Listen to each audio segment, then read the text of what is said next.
Hello दोस्तों, तो ये हमारी कहानी का भाग 30 है। अगर आप लोगों ने इस कहानी के पिछले भाग को नहीं देखा है तो जाकर देख लीजिएगा। तो चलिए कहानी के इस भाग को शुरू करते हैं।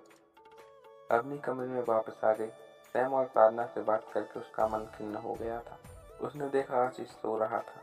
शायद दवाइयों का असर था, वरना उसकी नींद इतनी गहरी नहीं थी कि बाहर के शोर में भी वो सोता रहता। वो जरा सी आहट पर भी जाग जाया करता है।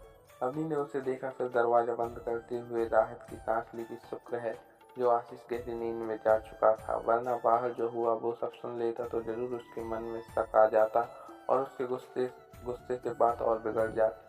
सो अलग ऊपर से उसने अवनी को कमरे में आने से मना किया था। अभी अगर उसे देख लेता तो चिल्लाता। दरवाजा बंद करके अवनी ने आशीष की तरफ देखा और धीमे कदमों से उसकी तरफ बढ़ी।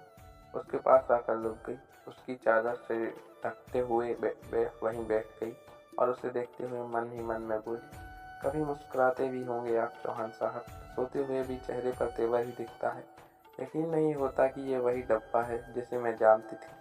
गुस्सा तो पहले भी नाक पर बैठा रहता था, पर इतने पत्थर दिल हो जाओगे कभी नहीं सोचा था।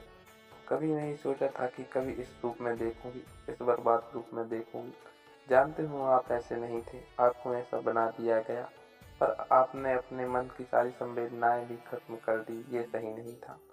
बुरा आपके साथ एक ने नहीं किया, आप पूरी दुनिया से बदला लेने निकल पड़े, बिना ये सोचे कि आपके इस रास्ते में कई बेकसूर भी हैं जो बिना गलती के सजा पा रहे हैं, और इन सब में आप खुद भी तबाह कर रहे हैं। बेकसूरों की आग बहुत भयानक होती है चौहान साहब। अपने क्रोध में इंसान बदला लेने निकल पड़ता है और उसे पता भी नहीं चलता कि जिस किरदार से उसे नफरत है, उसे मिटाने की चाह में उसका खुद का किरदार भी वैसा ही हो गया है। नहीं, मैं आपको इस हद तक निर्मोह नहीं होने दूंगी। जो बची कुछ संवेदनाएं हैं आपके अंदर, उसे खोने नहीं दूंगी, और जिन एहसासों को दफन कर रखा है उसे वापस वजूद दूंगी। जानती हूँ ये राह बहुत कठिन है मेरे लिए, क्योंकि सबसे बड़ी मुश्किल तो आप ही होंगे, पर फिर भी मैं ये करूँगी, चाहे इसमें खुद को बर्बाद ही क्यों न करना पड़े। शायद ऐसा करके मैं शायद ऐसा करके ही मैं अपने घर वालों का कुछ पाप धो सकूं। उन्हें भी सजा उन्हें भी सजा पाते नहीं देख पाऊंगी मैं। हे महादेव, ये किस परिस्थिति में लाकर खड़ा कर दिया है आपने मुझे। ना आगे कुछ नजर आता है और ना ही पीछे जाने का कोई रास्ता समझ आ रहा है। बस जो राह चुनी है मैंने, उसमें साथ रहिएगा। अपनी का मन बहुत भारी हो गया था। उसके गले से एक चीख दबकर रह गई, जो बाहर आने को बेचैन है, पर उसे इजाजत नहीं है।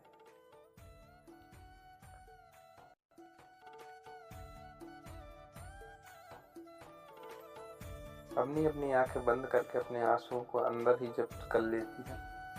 रात ठहरने लगी थी। वो वहां से उठकर सोफे पर आकर बैठ गई और आंखें बंद कर ली। इतने दिनों से घर से लेकर हॉस्पिटल की भागदौड़, उस पर मानसिक तौर पर भी इतनी उथल-पुथल अपनी जल्द ही नींद की आगोश में चली गई और बैठे बैठे वहीं लौट गई। वो सोफे से नीचे गिरने ही वाली थी कि एक हाथ ने उसे संभाल लिया। अपनी नींद में थी। आशीष ने उसके चेहरे को देखा, फिर नींद की खलल ना पड़े इसका ध्यान रखते हुए बड़े एहतियात से उसे सीधा लेटा दिया। इस सब में उसके दूसरे हाथ पर भी दबाव पड़ गया। दर्द की हल्की सी आह निकली उसके मुंह पर उसे जब्त कर लिया, पर वो दर्द चेहरे पर उभर आया था। अम्मी को सुलाकर उसे ब्लैंकेट उड़ा दिया। कुछ क्षण वहीं खड़े होकर उसके चेहरे को देखता रहा, फिर पिछले दरवाजे से बाहर गार्डन में निकल गया। वहीं चेयर पर बैठा आसमान की तरफ देखने लगा। उसकी आंखें और गहरी हो चली थीं, मानो आसमान की सारी गहराइयां उसकी आंखों में समा गई हो। उसने सिगरेट निकालकर अपने होठों में लगाकर कस भरने लगा और निगाहें दूर से आसमान की तरफ जमा दी। आराधना का इस तरह का बर्ताव और उसके बाद इस तरह का बेहोश होना अभिजीत, सत्यम और राधिका को विस्मित कर गया था। राधिका के फोन करते ही थोड़ी देर में डॉक्टर घर आ गए। आराधना का चेकअप करके उन्हें बताया कि सब ठीक है, शायद किसी बात का स्ट्रेस हुआ है जिसके कारण बेहोश हो गई। दवाई देती है, सुबह तक सब नॉर्मल हो जाएगा, कहकर डॉक्टर वहां से चले गए। अभिजीत आराधना के सिरहाने बैठा उसके सर पर हाथ फेर रहा था। राधिका सबके लिए खाना को देखने चली गई। सत्य में अभिजीत के ही कमरे में इधर उधर चहलकदमी कर रहा था। उसके दिमाग में जैसे फैसला कर लिया है कि आराधना की इस हालत का जिम्मेदार आशीष है। वो एकदम गुस्से से बोला, अगर ये सही हुआ ना तो छोड़ूंगा नहीं तुम्हें। क्या हुआ सत्यम, से नहीं छोड़ोगे? भाई मैं कुछ देर में आता हूँ कहकर बाहर निकलने को हुआ, पर जा कहाँ रहा है तू? भाई वो घटिया आदमी यहाँ आया था, उसी की वजह से भाभी की ये हालत है। कौन आया था? तू किसकी बात कर रहा है? अभिजीत उसके पास आते हुए